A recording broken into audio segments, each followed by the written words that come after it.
Hello students, today we will be starting chapter 1 of class 9 science NCERT matter in our surroundings.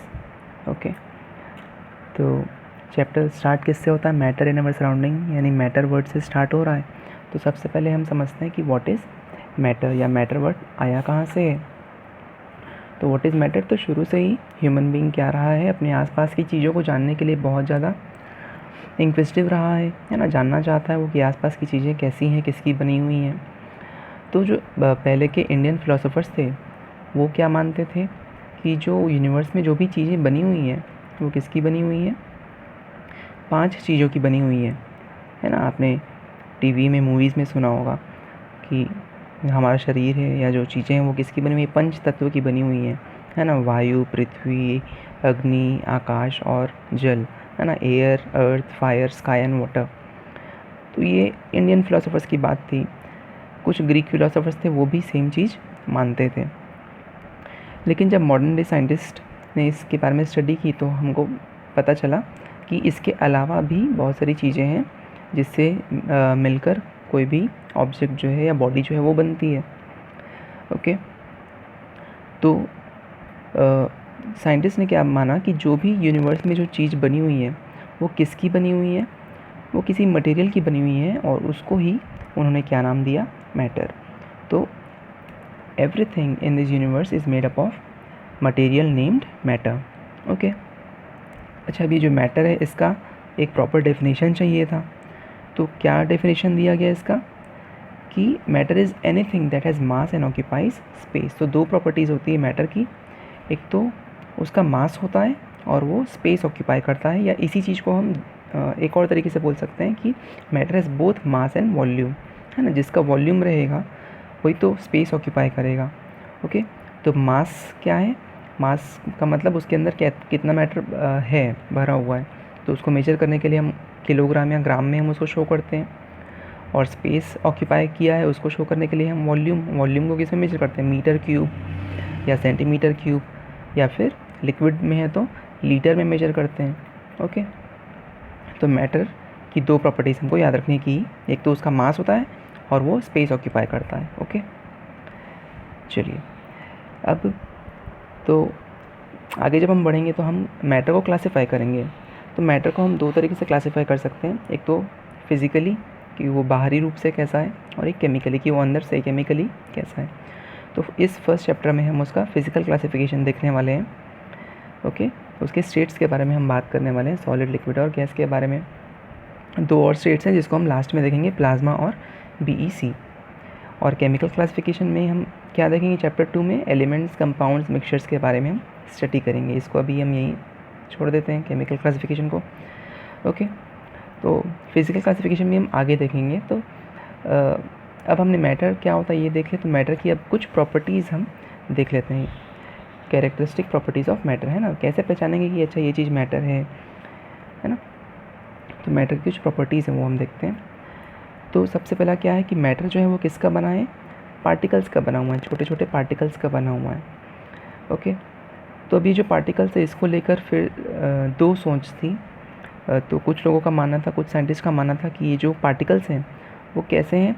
Logs के form में है ना। जैसे block of would होता है, तो ब्लॉक ऑफ वुड बड़ा है, थोड़ा बड़ा रहता है ना ब्लॉक ऑफ वुड, तो उसको जॉइन कर करके कोई चीज़ बना हुआ है ना। और किसी दूसरे साइंटिस्ट ने क्या माना कि जो भी ऑब्जेक्ट बना हुआ है, जो भी मैटर है वो किसका बना हुआ है? छोटे छोटे पार्टिकल्स, जैसे कि सैंड के पार्टिकल्स होते हैं, उसको जॉइन करके बना हुआ है। तो ये 2 यहाँ पर थिंकिंग आ गई कि अच्छा वो जो पार्टिकल, जो मैटर बना है वो कैसे पार्टिकल्स का बना है, कि वो कंटिन्यूअस है, वही वुड के लॉक के जैसा या ब्लॉक के जैसा, या वो सैंड के पार्टिकल्स के जैसा है। तो आगे चलकर हमको पता चला कि ये जो है वो बहुत छोटे छोटे पार्टिकल्स के फॉर्म में ये है, यानी जो पार्टिकुलेट वाली थिंकिंग थी वो सही चलकर आगे साबित हुई। ओके, तो अभी जो नेचर है इसको समझने के लिए हम एक एक्टिविटी करते हैं। तो घर में हम करते हैं, जब शरबत बनाते हैं, है ना, वाटर में जब हम शुगर डिज़ोल्व करते हैं तो हमको क्या दिखता है? सॉल्ट या शुगर जब हम डालते हैं वाटर में तो वो थोड़ी देर बाद डिज़ोल्व हो जाता है, गायब हो जाता है। वो गायब हो जाता है कि एक्चुअल में वो कहाँ चले जाता है? वो वाटर के बीच में जो स्पेस है वहाँ पर वो क्या हो जाता है, वो जगह बना लेता है अपना। ओके, तो इससे हम क्या समझते हैं कि वाटर के पार्टिकल्स भी बहुत छोटे छोटे हैं और सॉल्ट या शुगर के पार्टिकल्स भी क्या हैं, बहुत छोटे छोटे हैं। ओके, तो यही फर्स्ट है कि मैटर जो है वो किसका बना हुआ है, पार्टिकल्स का बना हुआ है। और इसी एक्टिविटी से हमने ये भी देख लिया कि पार्टिकल्स क्या हैं, एक्सट्रीमली स्मॉल हैं। ओके, यही सेकंड प्रॉपर्टी है, these particles are extremely small in size. एक और एक्टिविटी है जिसके थ्रू हम इस सेकंड प्रॉपर्टी को समझ सकते हैं। तो इसके लिए हम क्या करते हैं, देखिए डायग्राम से हम समझते हैं। देखिए बुक में ये डायग्राम है। ओके, तो इसमें हम क्या करते हैं, 100 ml पानी लेते हैं और उसमें 1 स्पून क्या करते हैं, हम पोटेशियम परमैंगनेट मिलाते हैं। पोटेशियम परमैंगनेट क्या होता है, क्रिस्टल के फॉर्म में एक सॉल्ट है जिसको मिलाने पर इस कलर का पिंक टाइप का, डार्क पिंक टाइप का वो सॉल्यूशन देता है। तो देखिए 100 ml साफ़ पानी था, उसमें 1 चम्मच मिलाने पर वो इतना डार्क सॉल्यूशन देता है। अब इस 100 ml डार्क सॉल्यूशन में से 10 ml हम इस टेस्ट ट्यूब में निकाल लेते हैं और फिर से 90 ml ऐसा साफ़ पानी लेते हैं। तो इसका 10 ml और नया 90 ml साफ़ पानी लेंगे तो 10 और 90 क्या हो जाएगा, 100 ml फिर से सॉल्यूशन देगा। लेकिन इस बार क्या उतना ही डार्क रहेगा क्या, नहीं, थोड़ा सा लाइट हो जाएगा। सिमिलरली हम फिर से उसको डाइल्यूट करेंगे, ये जो हम कर रहे हैं उसको हम क्या बोलते हैं, डाइल्यूशन बोलते हैं। तो फिर से डाइल्यूट करेंगे तो और हल्का होगा और हल्का होगा। तो 3-4 बार ऐसा करने पर हमको क्या मिलेगा कि जितना डार्क शुरू में था अब उतना नहीं रहा है, हल्का हो गया है, लाइट हो गया है। लेकिन यहाँ से एक और चीज़ पता चलता है कि कलर बिल्कुल गायब नहीं हुआ है, कलर अभी भी विजिबल है ना।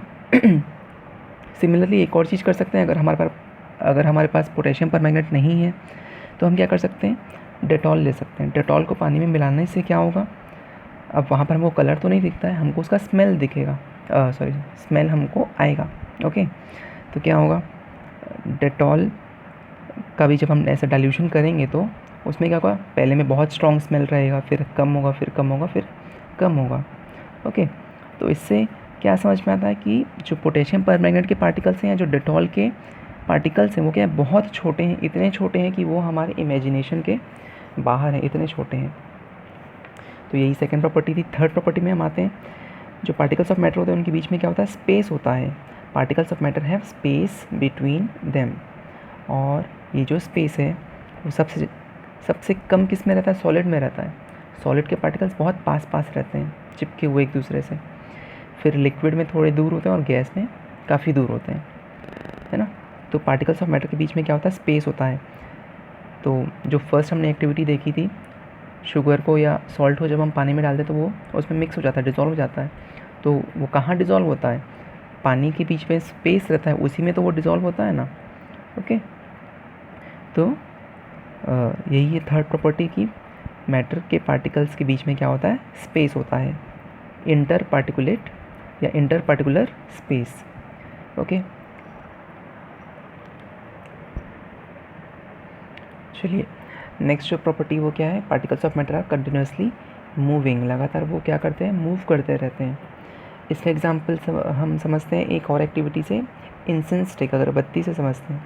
तो अगर अगरबत्ती घर में बुझी हुई रखी हुई है रूम में, तो क्या उसका स्मेल हमको दूर से आएगा क्या, नहीं, हमको उसके पास जाना पड़ेगा उसको स्मेल करने के लिए। लेकिन जब उसको जलाते हैं तो फिर उसके पार्टिकल्स क्या हैं, स्मोक के फॉर्म में उसके क्या होता है, पूरे रूम में फैल जाता है ना। तो उसके पार्टिकल्स क्या कर रहे थे, मूव कर रहे थे, और मूव करके वो पूरे रूम में क्या हो गए, फैल गए।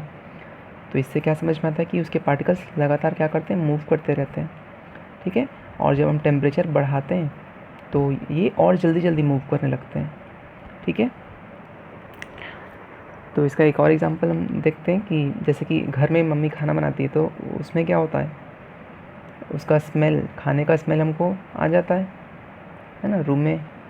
तो इससे भी क्या समझ में आता है कि उसके पार्टिकल्स क्या हो गए, पूरे रूम में फैल गए, जिससे हमको पता चल गया कि मम्मी क्या खाना बना रही है।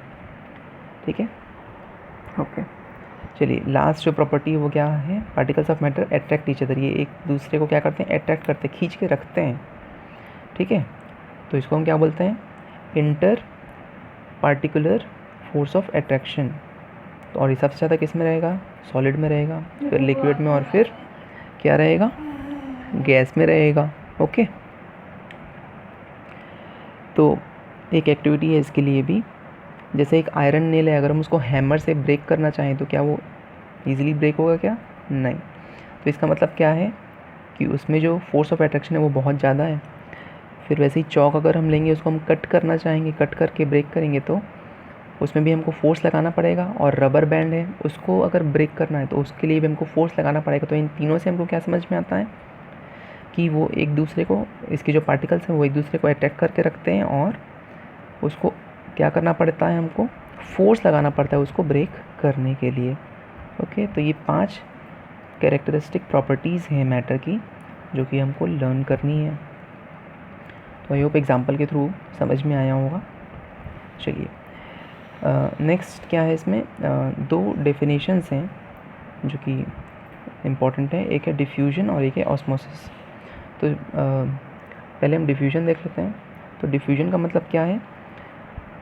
Intermixing, the intermixing of particles of 2 different types of matter on their own is called diffusion. तो डिफ्यूजन में क्या होता है, 2 अलग अलग टाइप के मैटर एक दूसरे में मिक्स हो जाते हैं। और कैसे मिक्स होते हैं? अपने आप मिक्स होते हैं ना, अलग से ऐसे हमको उसको चम्मच लेके मिक्स करना पड़ रहा है, स्टिर करना पड़ रहा है, ऐसा नहीं है, अपने आप वो मिक्स हो जाते हैं। ठीक है, ये तो जनरल तरीका हो गया डिफ्यूजन क्या होता है बताने का। अगर प्रॉपर डेफिनेशन के थ्रू देखें तो what is diffusion? It is the process in which molecules of a substance move from higher concentration to lower concentration until a uniform mixture is formed. तो ऐसा प्रोसेस जिसमें क्या होता है, किसी सब्सटेंस का मॉलिक्यूल हायर कॉन्सेंट्रेशन से lower concentration. अब इसका मतलब क्या है, हायर और लोअर कॉन्सेंट्रेशन? हायर कॉन्सेंट्रेशन मतलब जहाँ पर वो ज़्यादा अमाउंट में प्रेजेंट है, और लोअर कॉन्सेंट्रेशन मतलब जहाँ पर वो कम अमाउंट में प्रेजेंट है। तो वो ज़्यादा से कम की तरफ फ्लो होगा, और कब तक फ्लो होगा? जब तक बराबर नहीं हो जाता दोनों तरफ। उसी को हम क्या बोलते हैं? डिफ्यूजन बोलते हैं। ओके तो जैसे वो अगरबत्ती का स्मेल पूरे रूम में फैलना, वो किसका एग्जांपल है? डिफ्यूजन का ही एग्जांपल है। क्या हो रहा है, अगरबत्ती हमने जलाई, उसका स्मेल अगरबत्ती के पास बहुत ज़्यादा है, रूम में कम है, तो जहाँ पर ज़्यादा है वहाँ से वो पूरे रूम में, जहाँ पर कम है वहाँ वो फैल रहा है। और कब तक? जब तक पूरे रूम में उसका स्मेल इक्वल नहीं हो जाता है कि नहीं। तो ये क्या है? डिफ्यूजन है। ओके, डिफ्यूजन जब वर्ड आता है तो हम एक और वर्ड सुनते हैं, ऑस्मोसिस, और दोनों में हमको बहुत कन्फ्यूजन होता है। तो एक बार ऑस्मोसिस भी हम देख लेते हैं, व्हाट इज़ ऑस्मोसिस। तो ऑस्मोसिस क्या है, इसमें हम सॉल्यूशन के पॉइंट ऑफ व्यू से हम इसमें बात करते हैं। तो ऑस्मोसिस में क्या होता है, in osmosis the solvent molecules move from lower concentration to higher concentration through a semi permeable membrane. तो इसमें क्या होता है, इसमें सॉल्वेंट मॉलिक्यूल्स मूव करते हैं। अच्छा, अब ये सॉल्वेंट क्या है? तो सॉल्यूशन में 2 चीज़ें होती हैं, सॉल्यूट और सॉल्वेंट। जैसे पानी में हम शुगर डालेंगे तो शुगर क्या है? सॉल्यूट है, और वाटर क्या है? सॉल्वेंट है। तो इसमें क्या होगा, इसमें वाटर जो है वो मूव करेगा हायर से लोअर कॉन्सेंट्रेशन में, और वो भी किसके थ्रू? किसी सेमी परमेबल मेम्ब्रेन के थ्रू। मेम्ब्रेन मतलब झिल्ली, और कैसा है वो? सेमी परमेबल है ना, कुछ पार्टिकल्स को ही वो अलाउ करेगा अपने में से पास होने के लिए। ठीक है, तो ऑस्मोसिस में क्या होगा, सॉल्वेंट मॉलिक्यूल्स मूव करेंगे और ये लोअर से हायर कॉन्सेंट्रेशन मूव करेंगे। ओके, और डिफ्यूजन में क्या होता है, डिफ्यूजन में जो पार्टिकल्स, जो मॉलिक्यूल्स होते हैं वो हायर से लोअर कॉन्सेंट्रेशन में मूव करते हैं जब तक मिक्सचर जो है वो यूनिफॉर्म नहीं हो जाता। ओके, तो अब समझ में आया होगा। अब इसके बाद जो नेक्स्ट टॉपिक है वो हम नेक्स्ट वीडियो में देखते हैं।